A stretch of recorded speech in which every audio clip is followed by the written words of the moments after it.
Film की शुरुआत Eric से होती है, जो अकेले किसी जंगल में बहुत दिनों से रह रहा होता है, जिसके पास दरअसल सुपरनेचुरल शक्तियां होती है, जो अपने हाथों से बिजली पैदा कर सकता है। पर अभी वो इन पर नियंत्रण करना नहीं जानता, इसलिए वो सभी से दूर अकेले जंगल में रहने लगा ताकि उससे किसी को नुकसान ना पहुंचे। पर अकेले रहने के कारण वो परेशान होने लगता है और उसका आधा शरीर भी उसके शक्ति का नियंत्रण ना करने के कारण जलता चला जाता है। इसलिए अंत में वो कुछ देर के लिए जंगल से निकलने का फैसला करता है और अगले ही दिन किसी के घर से जरूरत का सामान चुराकर वहां से चला जाता है। लेकिन जब एरिक रास्ते से जा रहा होता है तभी कुछ बदमाश लड़के उसे घेर लेते हैं और बहुत परेशान करने लगते हैं। एरिक उन्हें चेतावनी देता है कि अगर तुमने मुझे छुआ भी तो तुम जल जाओगे, पर वो सभी उसके चेतावनी को सीरियसली नहीं लेते और जैसे ही उनमें से एक उसे धर लेता है, एरिक के बिना कुछ किए ही वो लड़का वहाँ ढेर हो जाता है। बाकी सभी को कुछ समझ नहीं आता कि उसने ये कैसे किया, पर अंत में एरिक पुलिस द्वारा धर लिया जाता है। अब सीन कट होकर एक साइकोलॉजिस्ट क्रिस्टीन की तरफ मुड़ जाती है, जो हॉस्पिटल में किसी मदद करने के लिए आई होती है, पर वो उसे बचा नहीं पाती, जिसका वो अपने आप को जिम्मेदार मानने लगती है। फिर तभी क्रिस्टीन को पुलिस से कॉल आता है एरिक के केस को समझने के लिए, जो वहाँ पहुँचती उससे बहुत नम्र से पेश आती है और समझने की कोशिश करती कि आखिर उसने ये सब कैसे किया। एरिक उससे थोड़ा कंफर्टेबल होने के बाद उसे अपनी सुपरनेचुरल शक्ति का प्रदर्शन करता है। पहले तो उसके बालों को उड़ाकर और फिर पानी को लेविएट करके, जिससे भी क्रिस्टीन को उसकी शक्ति का अंदाजा ना होने पर एरिक अब टेबल को बस अपने हाथों से जलाने लगता है, जिसे देखकर क्रिस्टीन अब घबराने लगती है। पर अब देखते देखते एरिक अपनी शक्ति से पूरे बिल्डिंग में हीट फैलाने लगता है, जिससे इमरजेंसी अलार्म ट्रिगर हो जाते हैं। पर अलार्म का शोर एरिक को चुभने लगता है। इससे पहले कि एरिक पूरी बिल्डिंग निगल ले, क्रिस्टीन एरिक को अपनी शक्ति पर नियंत्रण पाने के लिए मदद करती है और एरिक पहली बार अपने शक्ति पर नियंत्रण कर पाता है। अब अमेरिकन एम्बेसी वाले एरिक को अपने साथ ले जाने के लिए आ धमकते हैं, जिनके साथ एरिक जाना नहीं चाहता।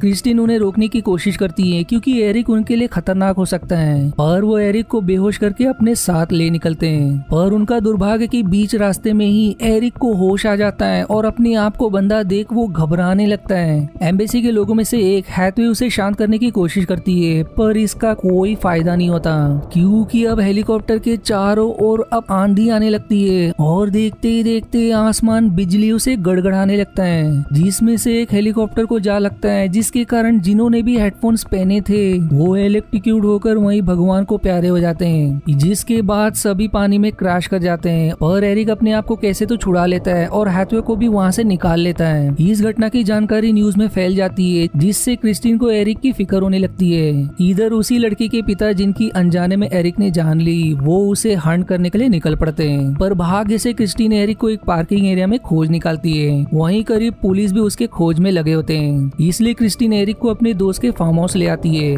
उनके बातों से लगता है कि शायद अब एरिक क्रिस्टीन पर भरोसा करने लगा है। दूसरी तरफ हैथवे किसी भी हालत में एरिक को पकड़ना चाहती है, मानो कि वो सब एरिक पर एक्सपेरिमेंट करने वाले हैं। अब वहीं जब एरिक सो रहा होता है तब क्रिस्टीन अपने दोस्त को फोन करके सारी बात बताती है, जो उसे एरिक को पुलिस के हवाले करने का सुझाव देती है, वरना वो भी फंस जाएगी। पर क्रिस्टीन को ये बात सही नहीं लगती और एरिक को ही आत्मसमर्पण करने को कहती है। एरिक भी क्रिस्टीन को मुसीबत में नहीं देखना चाहता, इसलिए वो खुद से तैयार हो जाता है। पर अब क्रिस्टीन को भी एरिक से लगाव होने लगता है, इसलिए अंत में वो एरिक को पुलिस के हवाले ना करने का तय करती है। फिर एरिक उससे शेयर करता है कि मुझे अपने घर जाना है, जहाँ से उसे ये शक्तियाँ मिली, मानो वो घर मुझे पुकार रहा हो। इसलिए अब वो तुरंत एरिक के घर की तरफ निकल पड़ते हैं, पर रास्ते में उन्हें एक गैस स्टेशन रुकना पड़ता है, जहाँ न्यूज चैनल पर दोनों के फरार की खबर फैल गई होती है। पर जब क्रिस्टीन कार पर लौटती है तो एरिक वहाँ से गायब होता है, इसलिए वो उसे तुरंत ढूंढने लगती है, पर एरिक करीब ही उदास खड़ा नजर आता है। दोनों की अब कार वापस लौटने पर एरिक कुछ अजीब ही बातें करता है कि कुछ समय के लिए मानो सब कुछ खत्म हो गया था, बस एक खूबसूरत पेड़ था और कुछ नहीं। जिस पर क्रिस्टीन जवाब देती कि लोग तुम्हें भगवान का अवतार मान सकते हैं यदि तुमने अपने शक्तियों पर नियंत्रण करना सीख लिया। पर दुर्भाग्य से आगे उनकी गाड़ी क्रैश हो जाती है, इसलिए वो एक ट्रक वाले से मदद मांगते हैं। दरअसल ये उनकी चाल होती है ताकि वो बिना पुलिस की नजर में आए शहर से निकल जाए। वहीं इधर हैथवे प्लानिंग करती है कि उन्हें एरिक को ब्रिज पार करने से पहले ही रोकना होगा, इसलिए वो पुलिस की पूरी फौज ब्रिज पर तैनात कर देती है। अब जब ट्रक ब्रिज के पास आता है तो ट्रक का ड्राइवर वहाँ से भागकर पुलिस वालों के पास चला जाता है, जो घबराहट में बताता है कि उसने कुछ नहीं किया।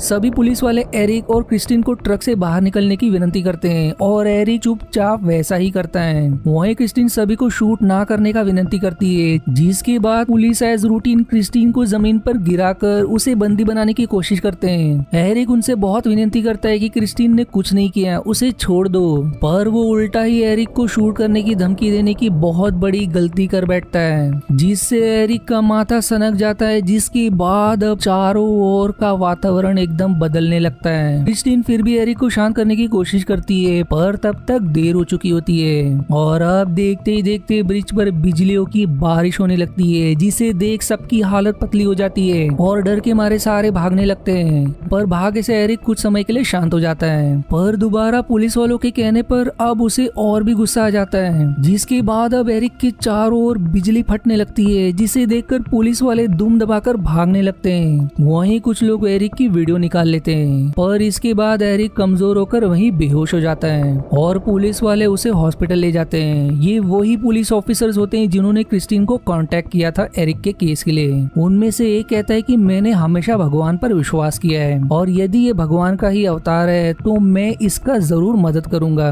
ब्रिज के घटना की खबर अब न्यूज में आग की तरह फैल जाती है। वहीं हैथवे को अब और घाई होने लगता है एरिक को कैद में लेने के लिए, क्योंकि अब लोग उसे भगवान मानने लगे हैं। सोशल मीडिया पे भी लोग उसे थॉर बताने लगे हैं। वहीं एरिक को हॉस्पिटल में लाने के बाद एरिक की तुरंत टेस्ट किए जाते हैं कि आखिर उसका शरीर कैसे इन सुपरनेचुरल शक्ति को पैदा कर रहा है। पर डॉक्टर देखकर हैरान हो जाते हैं कि इसका शरीर तो भीतर से ही पूरी तरह से जला हुआ है। उन्हें समझ नहीं आता कि आखिर ये जिंदा कैसे है। वहीं अब हॉस्पिटल के बाहर लोगों की भीड़ जम जाती है एरिक की एक झलक पाने के लिए, और तभी एमआर स्कैन की मशीन से आवाजें आने लगती है, जिससे एरिक फिर से अपना होश खोने लगता है, जिसके अनकंट्रोल शक्ति से हॉस्पिटल की बिजली चली जाती है, जिसके कारण एक बच्ची की जान खतरे में पड़ जाती है और एरिक उसे बचाने के लिए निकल पड़ता है। पर अब उसी लड़के के पिता एरिक को शूट करने वाले होते हैं। एरिक उनसे माफी मांगता है और विनती करता है उसे अभी के लिए बख्शने के लिए, क्योंकि उसे उस मासूम बच्चे की जान बचानी है। ये बात उन्हें छू जाती है और वो अपना हथियार तुरंत डाल देते हैं। अब जब एरिक उस बच्चे पर अपना हाथ फिराता है तो वो बच्चा चमत्कार तरीके से होश में आ जाता है,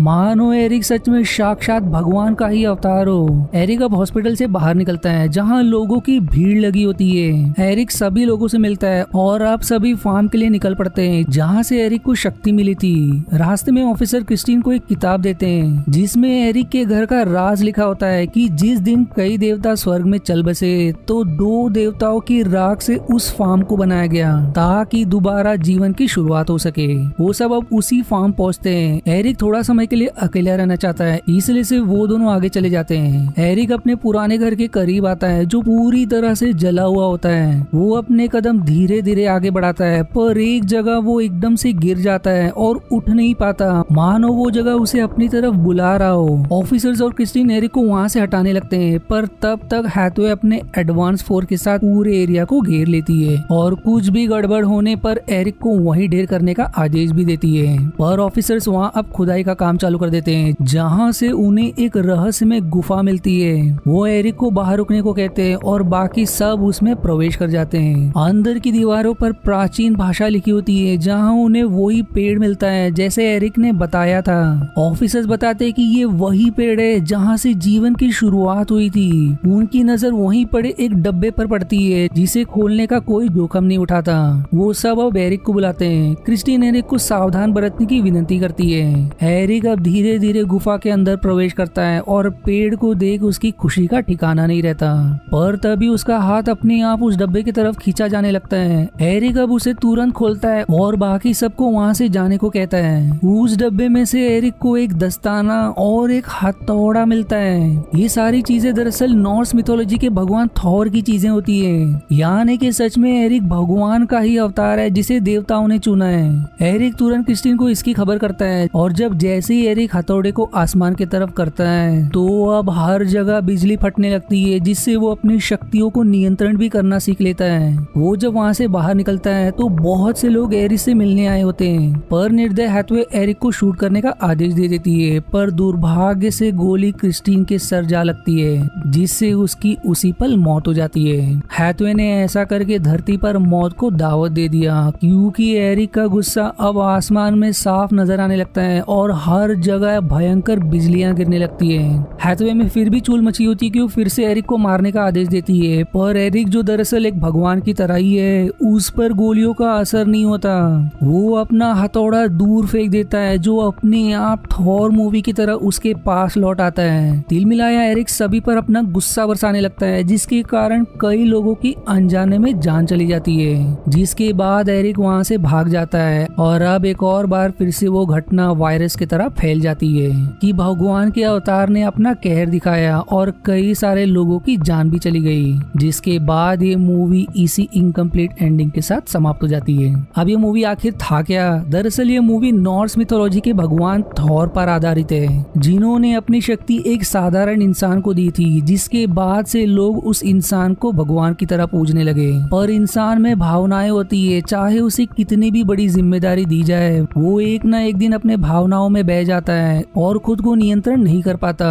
मूवी में भी एरिक को वही शक्ति प्रदान होती है और उसके मदद से वो अंत में सीख लेता है कि कैसे उसे अपने शक्ति का सही प्रयोग करना है। पर एक गंभीर घटना और उसने अपना आपा खो दिया, जिसका गुस्सा उसने मासूम पर भी निकाल दिया, ये जानते हुए भी कि वो भगवान है, जिस पर अब बहुत बड़ी जिम्मेदारी है लोगों को अच्छी सीख देने की। पर एक इंसान होने के भी नाते उसने इस जिम्मेदारी को अंत में ना निभा सका और एंड का रिजल्ट तो हमने देखा ही है। और आज के वीडियो में इतना ही।